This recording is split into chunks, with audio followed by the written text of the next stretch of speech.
Sejam todos bem-vindos a mais um programa EBD na web. Estamos felizes com a vossa participação. Hoje, lição de número 5, os títulos de Cristo, cujos objetivos são refletir sobre a denominação Filho do Homem, Filho de Davi e Messias. Muito importante essas três nomenclaturas relacionadas ao Senhor Jesus Cristo. A síntese da lição nos diz que o conhecimento claro e seguro de quem o Senhor Jesus é, através dos seus vários títulos, tem o poder de trazer à luz a solução para vários aspectos relevantes da pessoa do Salvador do mundo. Convido você a ouvir a leitura do texto bíblico. Filipenses, capítulo 2, do versículo 5 a 11. De sorte que haja em vós o mesmo sentimento que houve também em Cristo Jesus, que sendo em forma de Deus, não teve por usurpação ser igual a Deus, mas esvaziou-se a si mesmo, tomando a forma de servo, fazendo-se semelhante aos homens. E achando na forma de homem, humilhou-se a si mesmo, sendo obediente até a morte, e morte de cruz. Pelo que também Deus o exaltou soberanamente, e lhe deu um nome que é sobre todo nome, para que ao nome de Jesus se dobre todo o joelho dos que estão nos céus, e na terra e debaixo da terra. E toda a língua confesse que Jesus Cristo é Senhor, para a glória de Deus Pai. Quando nos deparamos com os títulos de Cristo na própria Bíblia Sagrada, há centenas. Quem nunca ouviu uma pregação onde o pregador começa a citar os símbolos, os títulos de Cristo? É lindo. E por mais títulos que você cite, você não consegue citá-los todos. São muitos. Não tem cabeça aí HD que dê conta. Eu fiz aqui uma lista de pesquisa extensa que fui achando na internet, 319 títulos encontrados na Bíblia Sagrada. Obviamente há outros. Vou citar aqui apenas alguns deles, não muito falados. Autor da salvação, braço do Senhor, cabeça da igreja, consolador de Israel, Cristo de Deus, eleito de Deus, filho amado, filho da justiça, filho de Deus bendito, glória do Senhor, guia, homem de dores, imagem de Deus, juiz de Israel, legislador, mediador, mensageiro da aliança, Pai eterno, palavra de Deus, pastor e bispo, pedra de esquina, precursor, príncipe da vida, rei dos judeus, rei dos séculos, ressurreição e vida, renovo, rocha, santo de Israel, santo servo, semente da mulher, Senhor da glória, sol nascente, supremo pastor, verdadeira luz, o Cristo do Senhor, o Cristo de Deus, o Cristo que vos foi destinado, o Filho do Deus vivo, o Filho de Deus que havia de vir ao mundo, o Filho do Pai, o amado Filho de Deus, o Senhor da glória, o Senhor da paz, o Senhor Deus dos Espíritos dos profetas. E há muitos outros que eu poderia estar citando aqui. Mas esta lição, ela se concentra em três deles. Primeiro, Filho do Homem. Na Bíblia, Filho do Homem tem uma dupla sinalização para Cristo. Tanto para reiterar a sua humanidade aqui na Terra, como também para apontar a figura escatológica de Cristo que foi apresentada no livro de Daniel. Nós vamos observar que essa expressão nos evangelhos, ela também vai ter essa dupla conotação. No evangelho escrito por Mateus, capítulo 8 e o versículo 20, e disse Jesus, as raposas têm covis e as aves do céu têm ninhos, mas o Filho do Homem não tem onde reclinar a cabeça. Aqui nós temos a expressão Filho do Homem relacionada à humanidade do Senhor Jesus. Mas quando nós lemos o texto escrito por Lucas, capítulo 12 e o versículo 40, nós temos aí uma outra conotação. Portanto, estai vós também apercebidos, porque virá o Filho do Homem a hora que não imaginais. E aqui, Filho do Homem tem esta conotação escatológica que nós encontramos lá no livro de Daniel. No Novo Testamento, essa expressão aparece mais de 80 vezes. Ela é muito recorrente, principalmente nos Evangelhos. Já no Antigo Testamento, ocorrem quase 100 versículos, dos quais em 90% dos casos no livro de Ezequiel. Um excelente exercício é você pedir para o estudante pesquisar Talvez na hora da aula não, pois o livro é muito grande, mas em casa, quais são os versículos do livro de Ezequiel em que a expressão Filho do Homem aparece? Depois você pode também pedir para ele pesquisar no livro de Daniel, que é um livro curto.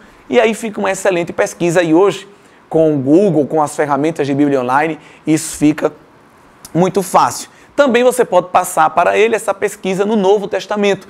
Quais são os textos bíblicos em que aparece a expressão Filho do Homem no Novo Testamento? Você pode pensar que não, mas essas tarefas aparentemente enfadonhas, elas chamam a atenção do aluno, geram dinamismo, motivação, é um gancho para que ele volte na próxima semana, gera uma boa competitividade, aquele aluno que está mais parado, escorado, só ouvindo, vai se despertar, vai buscar o conhecimento também, e você pode presenteá-los com um pequeno brinde ou com uma menção honrosa, e isso gera dinamismo na sua sala de aula. A segunda expressão, Filho de Davi, está relacionado à realeza do Senhor Jesus, a sua linhagem genealógica que apontava para a cadeira real, a cadeira que Davi sentou. Nós vamos ver, e estou colocando aí no rodapé, uma série de versículos de textos bíblicos proféticos que apontam à realeza do Senhor Jesus. Um desses textos que estão aparecendo aí no rodapé, proféticos, está lá em um dos profetas menores, Miqueias capítulo 5, versículo 2. E tu, Belém Efrata, posto que pequena entre os milhares de Judá, de ti me sairá o que será Senhor em Israel, e cujas origens são desde os tempos antigos, desde os dias da eternidade. Profetizando aqui de Cristo, aquele que é o leão da tribo de Judá, a raiz de Davi, que viria da linhagem de Davi para sentar na cadeira messiânica. E esse forte caráter messiânico do Senhor Jesus, apontado no seu título, Filho de Davi, foi reconhecido também por outras pessoas, como a mulher Ciro-fenícia e como o cego Bartimeu, que reconheciam nessa expressão o caráter real de Cristo como aquele Messias que vinha desfazer todas as desigualdades sociais e trazer para o homem nova esperança. E quando nós vemos também, nos debruçamos para esse título, nós vamos observar que ele está relacionado com a chegada de uma figura real, de um rei, como nós encontramos no Salmo 20 e verso 9. Salva-nos, Senhor, ouça-no, Rei, quando clamarmos. Ou no Salmo 118 e o verso 26. Bendito aquele que vem em nome do Senhor, nós vos bendizemos desde a casa do Senhor. Isso aqui se cumpriu na entrada de Jesus em Jerusalém, montado no jumento, que é conhecido como a entrada triunfal, porque ali as pessoas estavam aclamando Cristo como filho de Davi, como filho de Deus, e as pessoas talvez estavam ali tendo uma visão terrena, da realeza terrena de Cristo, mas ali estava sendo condecorado, ali estava sendo honrado o Cristo eterno, o Filho de Deus, o Rei dos Reis, que tem um reino eterno e não era simplesmente um reino terreno. E o último ponto se refere a Messias, que tem o significado aí de ungido, Cristo. A mesma palavra, chame a atenção do seu aluno. Então, Messias e Cristo falam da mesma palavra. Uma no hebraico e outra no grego. Aquele que recebeu a unção de Deus para proclamar boas novas aos quebrantados de coração, como está lá em Isaías capítulo 61. É interessante que o Novo Testamento começa lá em Mateus capítulo 1, versículo 1, e termina lá em Apocalipse capítulo 22, versículo 21, com o nome Cristo. Pois o Evangelho ronda ao redor do Senhor Jesus como o ungido de Deus, e nós já estudamos aqui esse caráter da unção, até envolvido com o tríplice ministério do Senhor Jesus. E eu convido vocês, professores, a lerem e relerem, e se tem um trecho da lição que vale a pena ser relido, é o terceiro subponto do último ponto.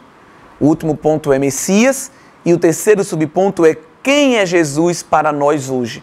Um texto reflexivo, de forma profunda, que nos mostra quantas imagens de Cristo estão sendo estampadas aí nas variadas religiões, heresias, muitas que se dizem até evangélicas. Um Cristo que em nada coaduna com o Cristo da Bíblia Sagrada. E eu aconselho você a ler esse trecho com os seus alunos, pois ele gera uma excelente reflexão. O Cristo que cremos, pregamos e amamos é o Cristo da Bíblia. Ele que era rei, era senhor, mas era humilde. E no seu ministério evitou que as pessoas até lhe chamassem de Messias, pois essa conotação naquele tempo tinha uma ideia muito política. E Jesus queria mostrar que o seu reino, a sua liderança, era eterna, era maior do que tudo isso. Que você, professor, tenha uma excelente aula. Eu convido você, professor, a também fazer uma pesquisa. Que outros títulos de Cristo encontramos na Bíblia Sagrada? E você pode levar também esses títulos, além daqueles que nós apresentamos no início da aula, para os seus alunos no domingo pela manhã. Para eles verem como o nosso Deus, o Senhor Jesus, é também registrado nas Escrituras Sagradas. Um mesmo ser com tantos nomes. E nós sabemos que na cultura hebraica o nome se refere muito à personalidade da pessoa. Não que Cristo tenha múltiplas personalidades, mas veja a grandeza dos atos poderosos do nosso Deus. Esses nomes de Cristo se referem a atos poderosos da sua personalidade. Como, por exemplo, o Pai da Eternidade, Príncipe da Paz. Ele tem o domínio da paz, ele reina sobre ela. E a eternidade é uma coisa que não tem começo nem fim. O Pai, geralmente, é quem sempre vem antes. Se a eternidade não tem começo nem fim, quanto mais o Pai da eternidade, que é Ele, o Cristo pré-existente, aquele que o escritor aos Hebreus disse que é o mesmo ontem, hoje, será eternamente. Aleluia! Convido você a encerrar esta aula ouvindo a leitura da síntese do dia num texto áureo, ou o texto do dia, que é aquele texto principal da nossa lição. E toda a língua confesse que Jesus Cristo é Senhor, para a glória de Deus Pai. Filipenses, capítulo 2, versículo 11.